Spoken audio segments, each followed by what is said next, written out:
Hungry Trilobyte podcast would like to start by acknowledging these fine conventions. SoonerCon. Despite the pandemic, Central Oklahoma's longest-running pop culture convention is back. They will hold their next event in June of 2022. To support them, fans and artists have rallied together on their Kickstarter, which you can visit. The Kickstarter will run through February 2nd. Go to SoonerCon.com for more details. The Hellmouth Convention. The Hellmouth Convention is a celebration of all pop culture, but specifically things like Buffy, Angel, Firefly, and Dr. Horrible.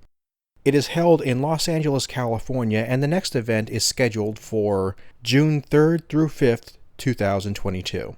Proceeds benefit the Los Angeles LGBT Center as well as the Ron Glass Memorial Scholarship Fund.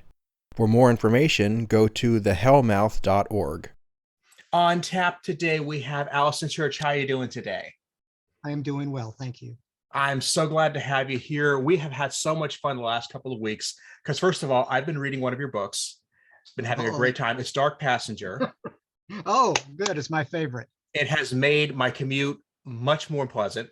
I want to get into the details of that, but also, since we became friends on Facebook, we have been weaving in and out of the same Star Trek groups, and that has been a lot of fun to compare notes on that front. Yes, I love Star Trek. So, I mean, we might get into that a little bit too, but your books are, if I call them pulpy, would you be offended? No. Okay, good, because I don't want you to be. I'm having fun because of that. It reminds me of like a quasi Indiana Jones type of adventure. Good. The Dark Passenger one specifically, I tried to copy the flavor of an Amicus or Hammer horror film. And also, I love the Tales from the Crypt genre. And I love the cover art because it copies that dead on. And it was just wonderful to do. It was fun work. Okay, and I can definitely see where that's coming from there. I was an anthology fan myself, Twilight Zone, Outer Limits. So I'm following there. Actually, Tales from the Crypt, because I didn't have HBO back in the day, just kind of skipped by me. Oh, well, mostly when I say Tales from the Crypt, I'm referring to the EC comic era. Mm-hmm. As I'm also a comic book nerd. I love comic books. I love the art. There's certain characters that I like that were done by certain people. Swamp Thing being the best of them. Bernie Wrightson was a genius. I'm glad I got to meet him. Mm-hmm. I'm a little young for the original run of Tales from the Crypt comics, but there's a really good anthology trade paperback that I'd like to pick up, and then I'm probably going to do some catch up then. Cool. So what gets you into this type of fiction? Why does this draw to you? It sort of resurrects and reawakens the 9-year-old in me who on Saturday nights or Friday nights in some areas would watch these Friday Fright Night local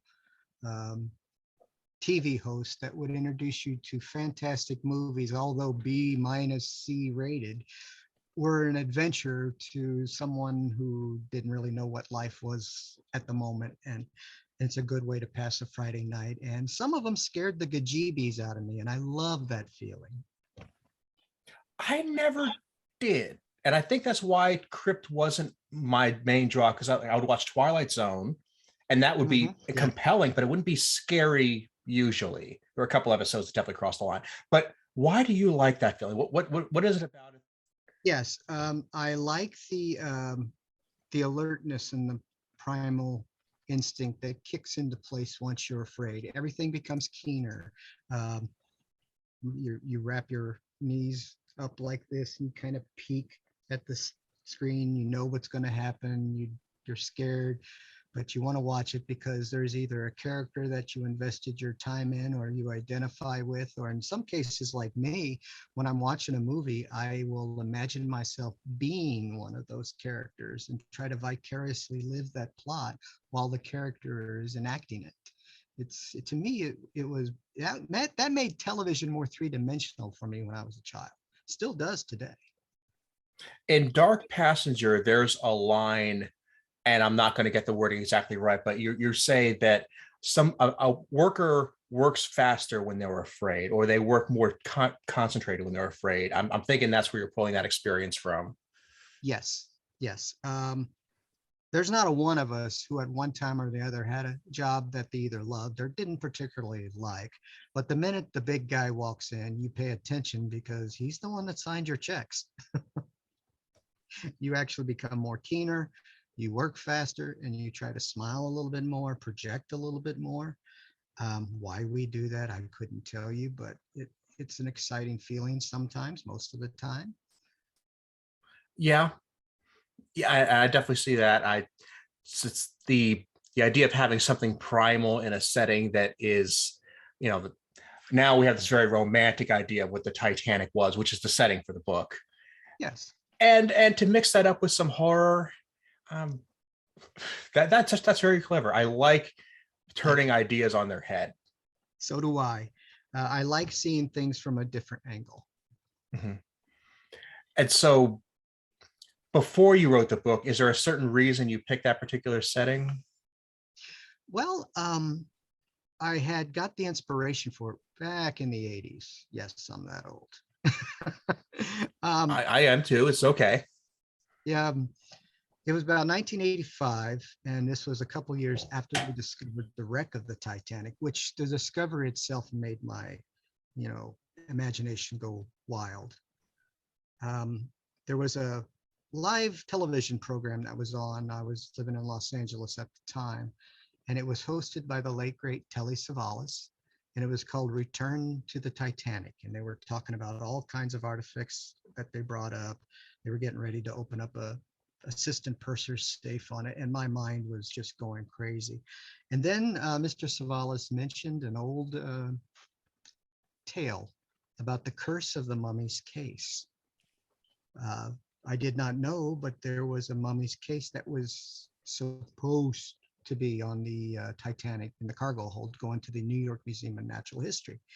And that planted a seed in my mind. And after a while, and I did some research, and the London Museum did have a case that they considered cursed, and it was buried in the basement. And there were always like bangs and clanks and other disturbances coming from the downstairs, but no one in the staff had the nerve to go down and investigate. So I took this little thing and I added steroids to it. And at the same time, there was a 1922 British newspaper article written 10 years after that said about the same thing, that the Titanic was a victim of a mummy's curse. And one thing just led to another, and being a fan of old Sir Arthur Conan Doyle like stories, and like I said, Amicus films and Hammer horror films, I'm going, nobody's ever done a horror novel on the Titanic, because the vehicle itself would keep them glued because they all know what happens in the end. And from there, I created Dark Passenger. It's fascinating. And it's neat to know there's just enough truth to it to make it something that you can imagine actually happening. That takes it to a whole new level. That helps. It made the juices flow. It was fun while I was writing it. I'm sure everybody has this problem that my fingers could not keep up with the words that my mind was creating. It was so much fun. I tend to have the problem that there often aren't words for exactly what I'm trying to convey, and I either have to go through my mental thesaurus or sometimes just make them up, and both have disastrous results sometimes. Sometimes disastrous results can be fun. I had a similar fascination with the Titanic, but not for there were a lot of psychic phenomenon and coincidences and paranormal phenomenon around the Titanic. As I'm sure you're aware, I'm not telling you anything you don't know. Yes. But those are the stories that I really liked. And there was an episode of One Step Beyond back in the day. Yes. It was called April 15th, I believe. Yes. I watched that episode over and over. And the thing is, even though it was newish information at the time and is a very old show, now most of it is, they haven't added a whole lot more to the story. There's not a whole lot more facts to add to it. Mm-mm. The only fact that was interesting to me is that when before the ship sets sail, there was a certain bump in the command structure. And the first officer he wasn't fired, but he was immediately transferred over to the RMS Olympic, which was the Titanic's older sister ship. And in his haste to get off the ship, he took the key to the binocular cabinet that belonged to the Titanic. So even if the Titanic could get to its looking glasses, the cabinet was locked. There was no way they could get into it. So it's little stuff like that, little consequences and actions and inactions that make history to me very fascinating. It is. And we like I said, having a key in the wrong pocket can change the course of history. Yes. And we have no idea how often that actually happens with people. We think our lives, the decisions we make don't amount to anything, but sometimes the decisions we don't make can be just as consequential. Yeah, the Catholics call that sins of omission. And True. It's a pretty good title. So when I'm looking at some of the things that you're putting together on the internet, your Facebook post, your Star Trek post, we have briefly talked about how you processed a lot of emotional turmoil through watching Star Trek. Yes. To me, I mean, some people, when they look at, or you say the word Star Trek, they're thinking the person who dresses up in a uniform and goes to conventions, has a tribble on their shoulder like a space pirate, and does weird gestures. That's me. Stuff. Okay. That's me too. But there are some people who don't understand that intimidates them. What I love about Star Trek is the fact that the ships, no matter what ships you are and what series, it's not that's what we're exploring. We're exploring humanity and our need to improve who we are, how we perceive people through prejudice and first contact. It's very human, and it helps me actually through the voyage I'm going through now, being transgender and learning to adapt to people's misunderstandings, preconceived ideas, prejudice.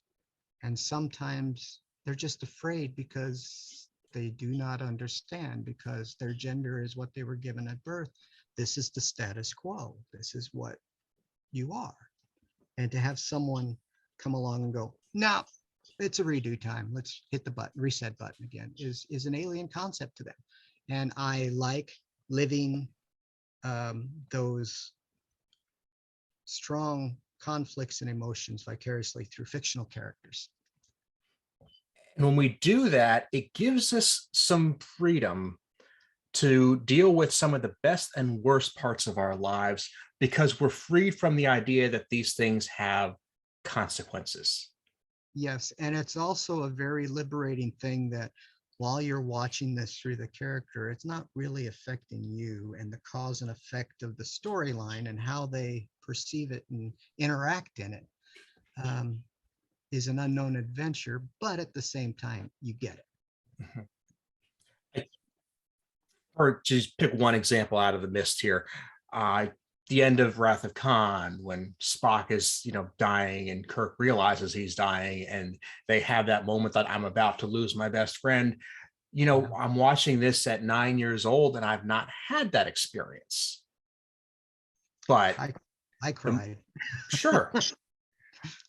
When you can imagine what it must feel like, you can start to brace yourself for what it must feel like. And suddenly, 10, 15 years later, whenever the case may be, when you do have that experience, you started to build up some tools inside you to start to process it. Of course, it's going to hurt worse when it's actually a real person in your real life. But this isn't your first. The emotions have already been played with and built up long before you had the experience. You've had the wonderful opportunity to build a coping mechanism. Mm-hmm. And go ahead. Fiction does that. I love fiction. One of the reasons I love it is because fiction is a tutorial of life, a cliff note, if you will.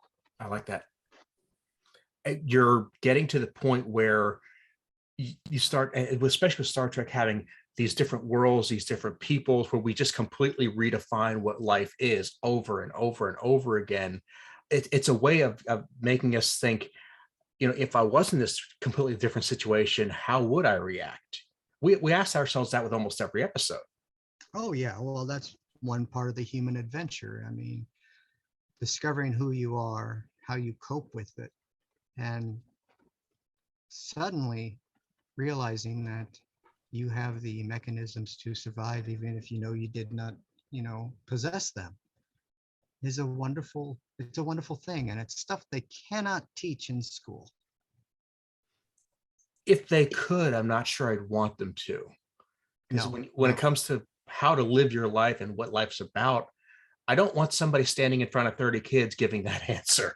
no. I think emotions are about as individual to me as DNA. And I think that's one thing that I mentioned on a previous episode with Larry Hankin, that one of the reasons we get into conflict with some relatives at times is through their love, they might be giving you the wrong message inadvertently. But the Yes. reason it is that was the right message for them. It's not the right message for you. And I believe that one should respect the fact that someone took the time to do that. You do not have to agree with it, Right. but the way that you handle it will either be chaos or détente. So when you're feeling, when you're taking these voyages now, is there a certain series that you're going to, or a certain type of fiction? I am still a classic. I like the original series. Um, I also, oddly enough, like Star Trek Discovery. Um, I would like to see on whatever Star Trek platform Paramount or CBS would like to entertain. I would like to see, because of my own self-interest, I would like to see a transgender character where there's been a character on the show who's been alpha male since episode 1, and then in the middle of a season goes into the doctor's office and says, I would like to continue serving the Federation, but as a woman. And the reason, I mean, I'm sure that in the 23rd/24th century, this is commonplace, but what would be interesting to me as a storyteller and as a fellow transgender is the machinations or the muscle memory of the ship and how they deal with this crewman's new identity. Because when I changed over, there were many a times when I was talking to people who would call me by my dead name, and I gently push them to the right proper pronoun and name. And some of them would keep doing it. And then I would finally get to that point where I'd go, really? Doesn't any of this make any sense? Does this tell you something? And I would like to see because even though the Federation is, advanced and all that stuff, you cannot, unless you're a Vulcan, control your human emotions. And also, we got to realize these people do have prejudices, but they've been trained to, accept things under the Federation philosophy. I would like to see the interactions of the crew and this crew member who also has to deal with the fact and the dynamic that her whole universe has done a complete 180. I think that would be fascinating. I'm surprised that none of them have thought of doing it. Now, they do have people on certain shows who have alternative lifestyles, and that's a wonderful thing to explore. But I would like to see something from my spectrum, even if it's selfish of me to say so. Well, my perspective is, and I would say this about any suggestion you would make, if you want to see that, I want you to have it. It doesn't matter if it's my thing, or if I think it's popular. If you want to see it as a fan, I want you to have it. That would be great. Have you heard of Star Trek Aurora? I've heard of it. I haven't seen it. Okay, there's not much to see. And there were 2 episodes. There may be a third now. It takes a long time. It's a fan series. The second episode gets close-ish to what you're talking about. I'll try to find a way to link it in the show notes. And you would probably be interested in seeing it just as a fan effort. Yeah. The last episode of the original series kind of did that and touched on that too. It's called Turnabout Intruder, and Kirk traded places with an ex-girlfriend, and she was Fruit Loops. But it kind of, and I remember William Shatner once said that I was given this script, where in this script he goes, "Excuse me, am I supposed to be Kirk with a woman inside him?" And they said, yeah, we're just going to do the personality switch over. And he goes, right. I mean, it was an extremely alien concept, especially in the 1960s, but it was a brave move for them to make, albeit it was the last episode. I do want to ask, based on what you're saying here, and I'm asking because I don't know. Okay. One of the reasons the Trills specifically exist that was the way they could start exploring these issues within the confines of the 80s. That was how they started working in the LGBTQ concepts, because you couldn't get it on TV in the 80s. You couldn't just have those characters on there. But it was Star Trek. They were trying it within the means to where is the difference? What is the gain to actually having a legitimate, literal trans character on the show, as opposed to, because some people are going to say, and I'm not saying this, but some people are going to say, well, the reason the Trill exists is so they can have those kinds of characters. What would be your answer to that? I would humbly suggest that the Trill also, when you hear Dax talk about all the lives that she lived, and she's been both male and female and one psychotic, this adds to her, or the Trill's, personality. They introduce themselves. I mean, they go through their screening process, which takes a lot of time, but we find out later that that's all a bunch of hoopla, because anybody can have a Trill. We are more than our personality. We are the sums of our experiences, disappointments, and imperfections. And I would believe that going through the timeline and experiencing other forms of life, it will help them improve on what they already have.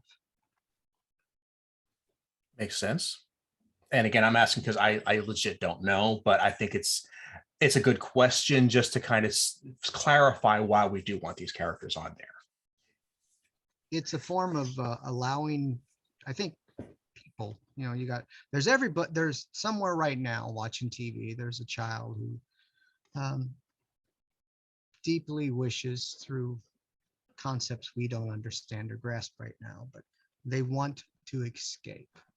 And what better way to escape than in a character like Doctor who has been so many different people and have done so many different and separate and significant adventures in each rendering that he was.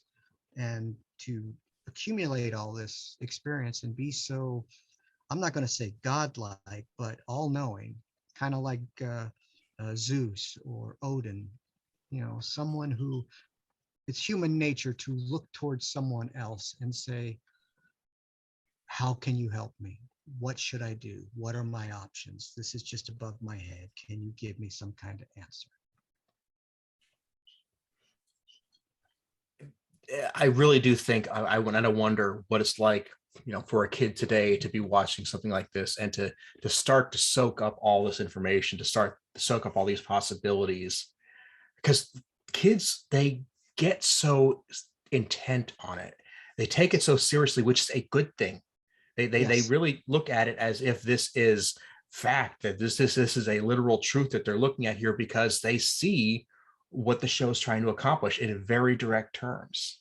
Yes, there's nothing more powerful, in my opinion, than a child's imagination. I mean, when a kid comes up to you and they give you a sack of Legos and they say this is a steamboat, in their mind, it literally is a steamboat. There is no doubt. There is no hesitation that they have committed to that. Yeah. Imagination is a very important thing. One of the things that I do, especially when I go back and revisit the book and I'm reading it, because I'll reread it keep it fresh in my memory. I have this stick where I'll actually make myself, as I'm writing it, one of the characters. In every single one of my books, either a male or a female, when you're reading that character, you're reading me. I am that person. Um, since you're reading Dennis Parker, have you guessed who I was? Okay. I was saying that one of the things that helped my imagination, especially today, an exercise I do, is that in every book I write, one of the characters, either a male or a female, is actually me in the book. I have this picture of the book as I'm writing it as a movie. And as I'm writing it, these characters are doing their thing. And I'm actually one of the characters. And that's what makes it so alive for me. Um, even in Dark Passenger, I am one of the characters. Take a guess of which one. I was trying on that. I really was. And my thought is,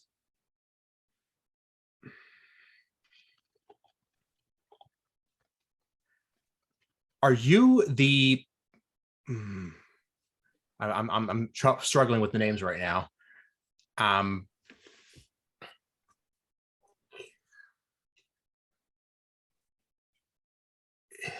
Are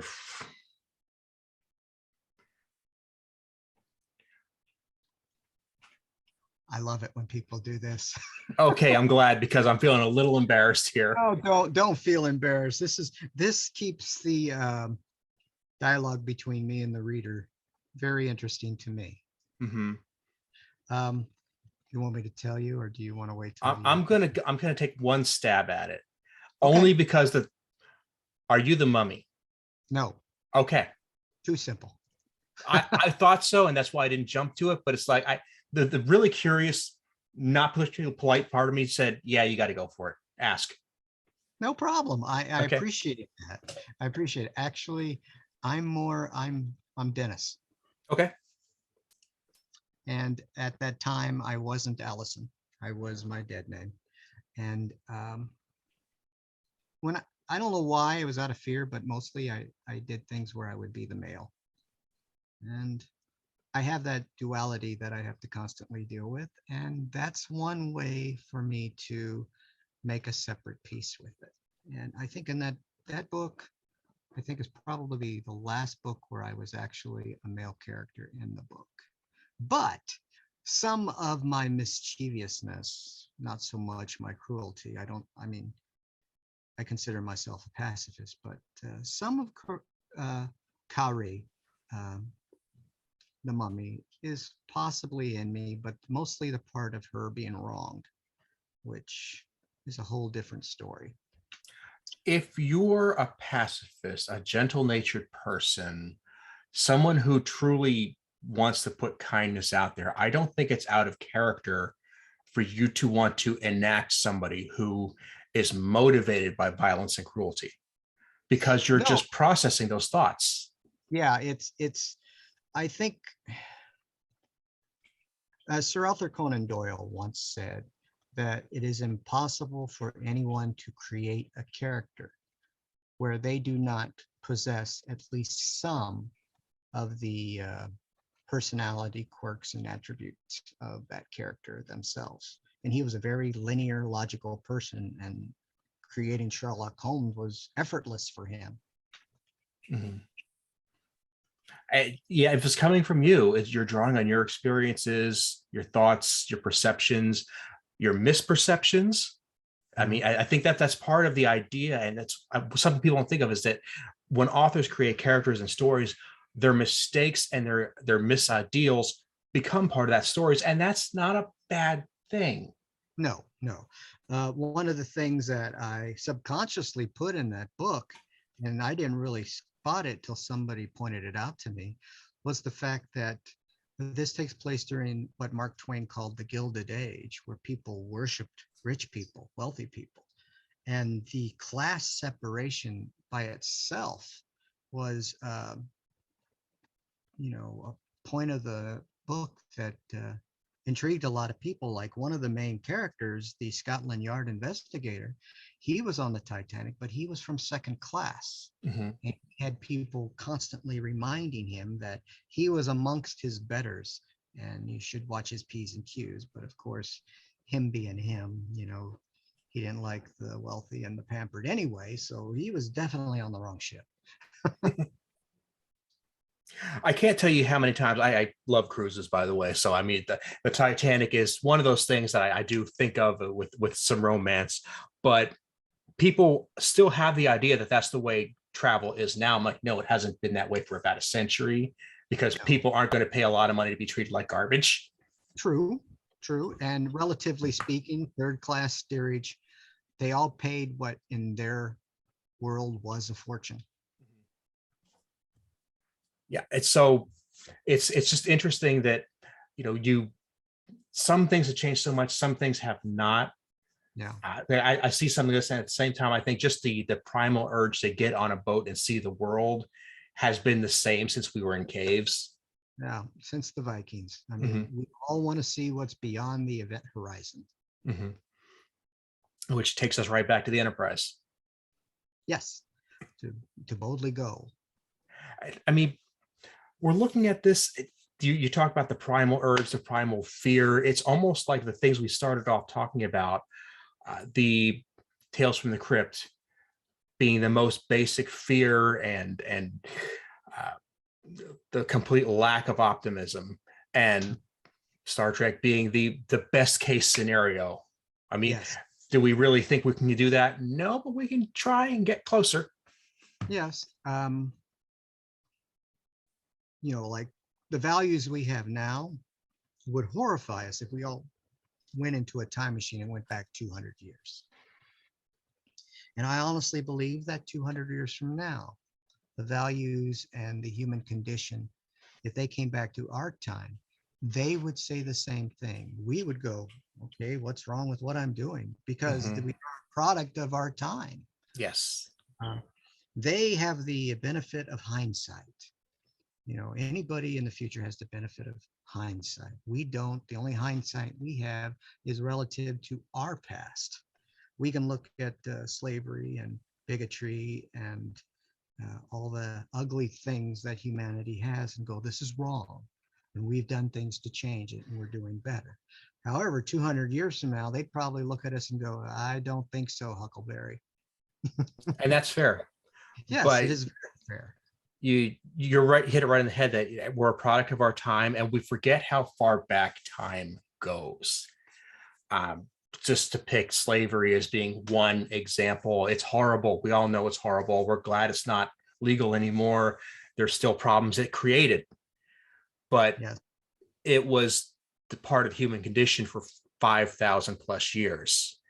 Yes, countless generations grew up with it. It doesn't get thrown out the window overnight. We'll deal with the problems probably for another 5,000 years. I would not doubt it. Yeah, and it's possible that there's going to be some issues that don't even exist right now or don't even come close to being on the table. But if we went into the future and saw them, we'd probably be like I said, so much of a product of our time, and it would be so alien and out of color, out of focus, that we would go simply like that. We would have a brain freeze. I think that's something that people who, with the best of intentions, want to change the world. That's what I'm trying to do here, is change the world one conversation at a time, getting people together who are good people who deserve good company. We tend to lose sight of the fact that things don't just change overnight because we have thousands of years of momentum behind them. The worst things are there, not because we like them, but because they've just been there longer than we've been here. Yes. The only thing I can tell people who do not like their current situation, just dare to dream. Yes. Or explore the possibilities of what might happen, what could happen, what will happen, and see if you can make a course between those three wills and make them a now. Now is very important. To quote Jean-Luc Picard, now will never come again, so enjoy it while it's here. I should leave it there. because that's probably the best place to leave this conversation. Mm. Allison, this has been great. I would love to have you back anytime whatsoever. You have plenty more books for me to go through, so I have more to discuss on that front. But where can people read your books, follow your adventures, and find out more about what you're all about? Okay, great. I am available on Amazon. When you look me up, you will have to do it under my dead name, because most of my books, I've got 17 novels out there. 16 of them are written under my dead name. You can look me up under Donald Allen Church, Kirch. And there will be a picture of me there, my current picture of me. And I've written like Dark Passengers under that name. I have decided to make my original name a DBA. They are going to be my so-called Richard Bachman books. Everything else from now on will be under Allison Church. Allison, I have one novella called Keeper at the Gates, and that can be looked up under my chosen name, Allison Church.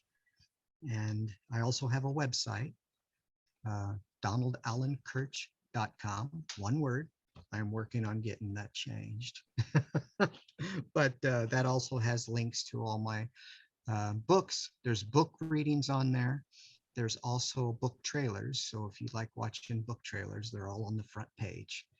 And I would just love to hear from you guys. I mean, the feedback that I get is wonderful.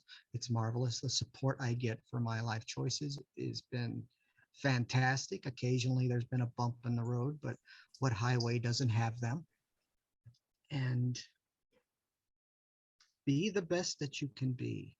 And while you're doing it, kindly take people's advice, but at the same time, realize that you have drawn this map and you have chosen the course that you want to take.